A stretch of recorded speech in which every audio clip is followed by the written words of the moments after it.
Les hallucinations que j'ai, elles sont auditives. Elles peuvent être aussi synesthésiques, donc c'est-à-dire, par exemple, je vais y revenir après, mais le contact physique. Mais du coup, à ce moment-là, c'était juste une voix sans identité. Et je l'ai balayée comme ça, genre, ah, j'ai entendu un truc là, mais non, non, non, non, non, je sais que ça, on va pas faire gaffe, on va bien, on va bien, on va bien, on va bien. Faut savoir aussi que je voyais une psychologue en seconde, parce que j'avais développé pas mal d'anxiété. Et vraiment, chaque contact physique avec quelqu'un me mettait très très mal, surtout si c'était un homme. Mes proches ne se sont pas tout de suite rendus compte qu'il y avait un problème.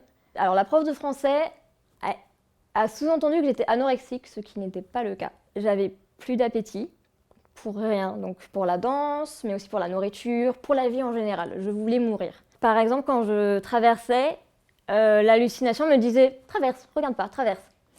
Mais je l'avais aussi sans hallucination.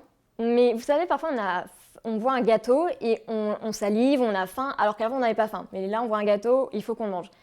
C'était pareil avec les couteaux et mon poignet. Mon poignet, j'avais quand même une brûlure alors qu'il se passait rien, il n'y avait rien dessus. Je voyais le tiroir à couteau et vraiment je me disais, est-ce que ce serait pas intéressant de tester de se rompre les veines? Pourquoi pas? Les hallucinations, c'est dans mon cas, parce que comme beaucoup de maladies mentales, ça peut être différent pour chacun. Les hallucinations, c'est une voix qui peut être à l'extérieur comme à l'intérieur et qui ont parfois une injonction. Par exemple, je sais pas, j'aurais une une voix qui va me dire « Ok, tu vois la gourde, tu la balances sur la personne ».